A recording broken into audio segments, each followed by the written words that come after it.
Disclaimer. Content on Diary of an OFW and Audio Media is for informational and storytelling purposes only. It reflects personal experiences and opinions, not professional advice. Viewers should verify details independently and seek qualified guidance for their own situations.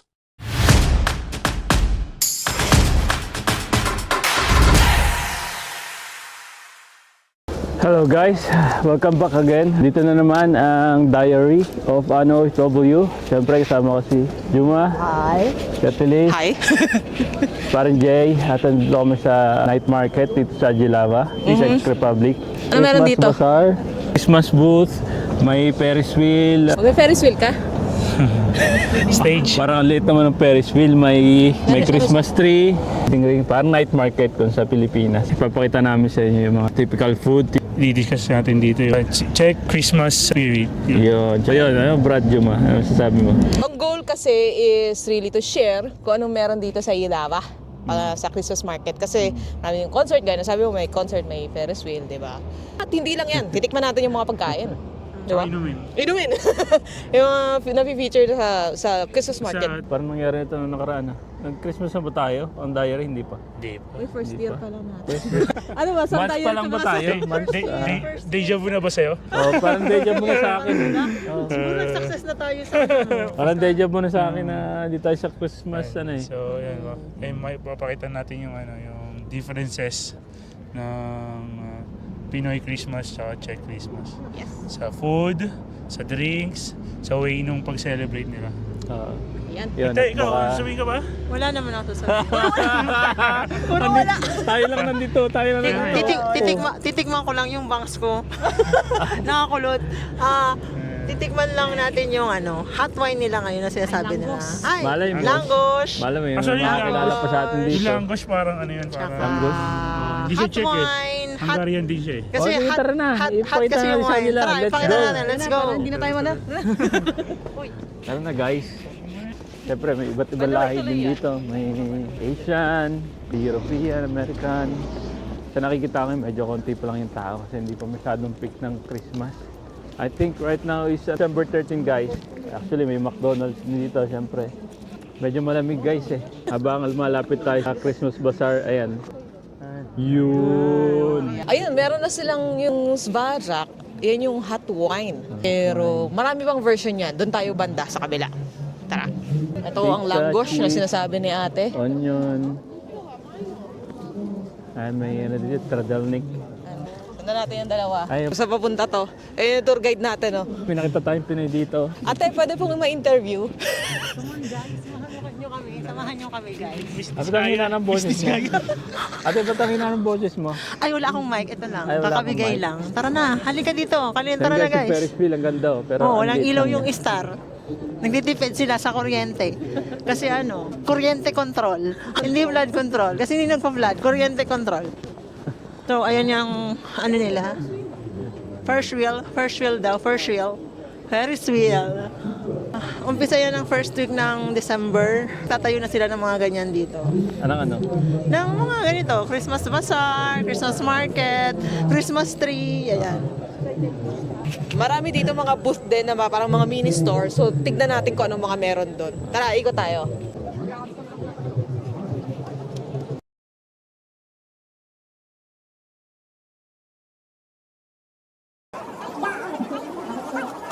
So yun guys, as you can see, hot wines. May beer din sila, may whiskey. Yan. Pero ang pinaka-famous talaga is hot wine. Kasi yun talaga yung sikat pagka-Christmas sa mga Christmas market dito sa Czech Republic. Tara, maghanap-hanap tayo ng maayos na hot wine. At may nare-recommend to si na ate. Meron din dito parang glue. Ayan. Hindi ko lang kung nasa, parang may concert sa loob na nagaganap. Dome. Stand-up comedy. Ay, stand-up comedy. Oo. Mga ganun. Free entrance. Kaso maraming tao. Oh, tara. Check language. lang. Tara, lipat tayo doon sa kabila. Kung ano meron pa doon.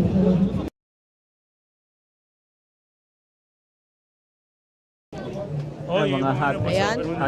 Hot cha, lemon, peach, apple, orange. Meron din silang waffle. Ayan. Ayan, hot wine pa rin, oh. Mga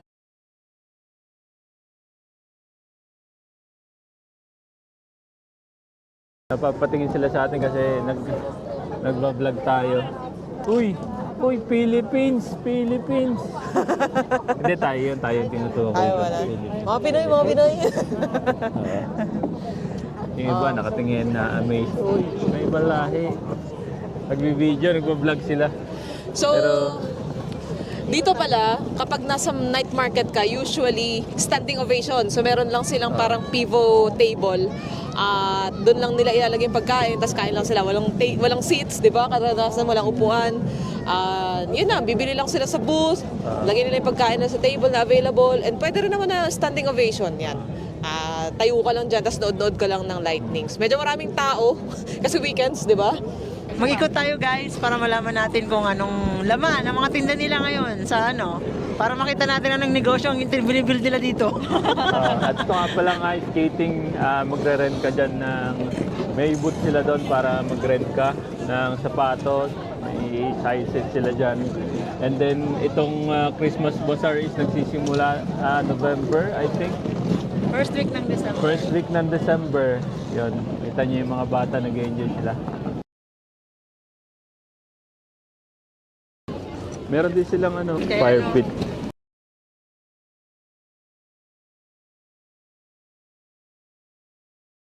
Makikita niyo yung bilin nila. Ano si Jesus Christ and Angel, Hari, tsaka yung mga tupa. Nagre-resemblance sa kung paano si Jesus Christ pinanganak and how they celebrate Christmas here in Czech Republic. So kasi dito, though hindi sila pure Catholic or Christian, meron din silang mga ganyan. Meron din kasing mga tao dito na Christian and they believe in Jesus Christ. So that's why they put up like this. And then in front of us is the Christmas tree. Meron so tingnan naman natin. natutuwa lang sila kasi sa mga decorations pero hindi sila Christian.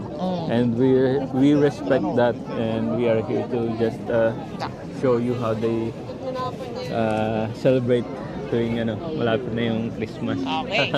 So ayan naman, Tayo mong Christmas tree. Christmas tree. Yan. Makita natin sa montage yan. Video mo rin yung mga bata.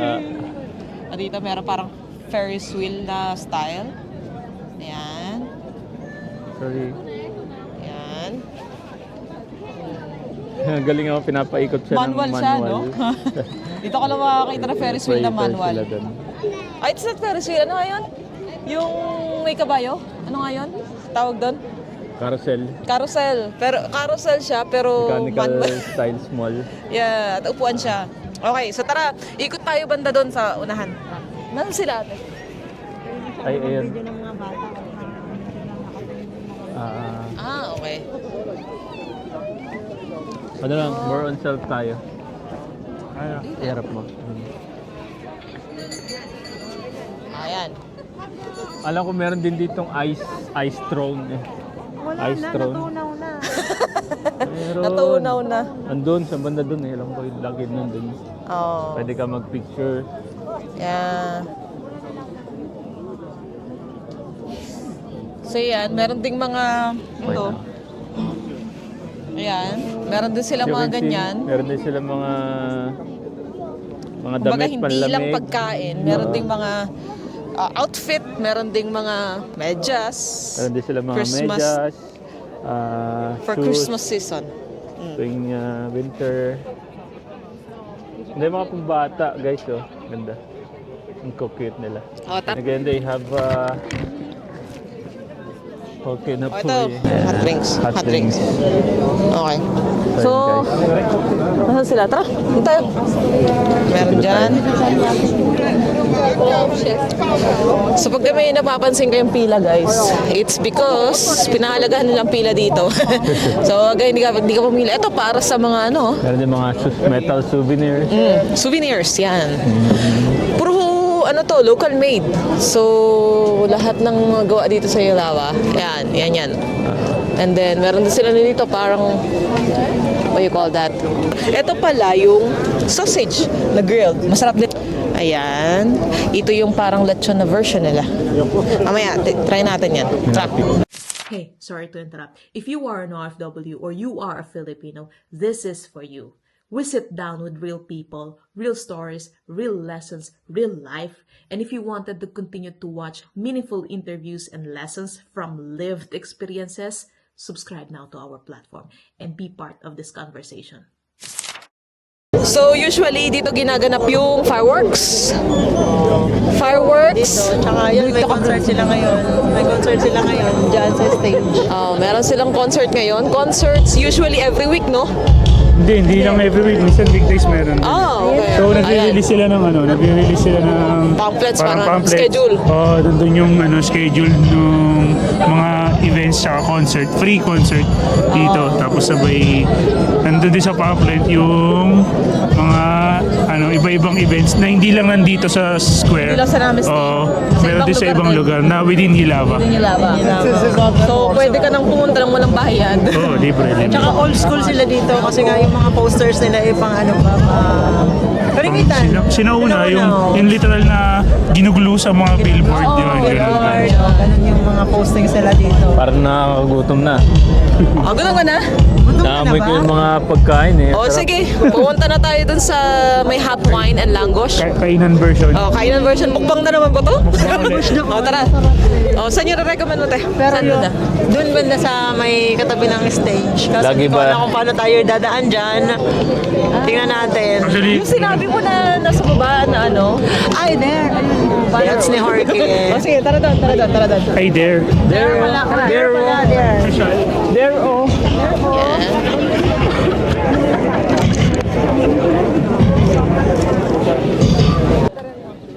Guys, order na tayo ng ostrich, cheddar at saka classic. Para siyang pizza like na maruya na may cheese. Natikman ko na to before at para siyang para siyang donuts kasi pinirito yung dough. Pero pag ang labas is para siyang pizza. May ketchup, may chili, may cheese. Yan, tikman natin. So, nakapila tayo ngayon, order tayo. Cheddar yeah, then classic. Taco. First bite na lang, Gusto mo dapat dito tayo makaharap. Hindi. with cheese and ketchup. Oo. Ito naman ay cheddar. Cheddar to? Cheddar ba to? Narinig ko ba eh? Hindi ka makakain. At yung taga-video kakain ha? Parang masarap ito, maraming cheese eh. Vlog na daw, kaya dinamihan yung cheese. Ang sarap. Feeling ko ganun yun eh. Nakita vlogger, kaya dinamihan yung cheese. Makang ba yan? Ay hindi. Medyo konti. So yung in-order. Shrub? Away-away muna tayo ngayon. Hindi tayo bate. Shrub? Ito may manghang, hindi. Manghang ka? Ito yung manghang. Classic, ito yung classic. Classic yung na kay Rusty. And then kay Ako yung may Cheddar with cheddar with just hot like sauce. Kung nakikita nyo, parang parehas lang siya, pero magkaiba siya ng lasa. saan yung may garlic ko na Ito. Ito. Classic. Pag tinignan mo sa unang tingin, para siyang pizza lang. Na fluffy. Fried dough kasi. Fried dough kasi. Tapos may fluffy. Tapos may cheese sa ibabaw, which is hindi naman siya melted. Pero, Binudbud lang siya, kanadkad. pero masarap talaga. Pilas. Parang ang ang laki. Ginagawang bread. Namimili ko nung order eh, ang dami. May honey, may tubig. Sobrang dami na May apple. O, may dubi na sa akin. flavor ng hot wine. Yan na, meron ko. Eh, baka mamaya Yun. So ngayon guys, nakita niyo na yung ilan sa mga pangyayari ng Ilava Christmas market. So napakita namin yung mga ilang kaganapan dito, yung skating ring, yung langosh, isa sa mga ino-offer na pagkain dito, yung hot wine, tapos yung yung hot chocolate. Actually marami pa. So ito lang yung mga tinikman namin kasi yun medyo usog, medyo busog pa ako. Tapos yun, kita na yung sipon ko kasi malamig nga. So yun. Kasi yun, yan, busy sila uminom, ako muna.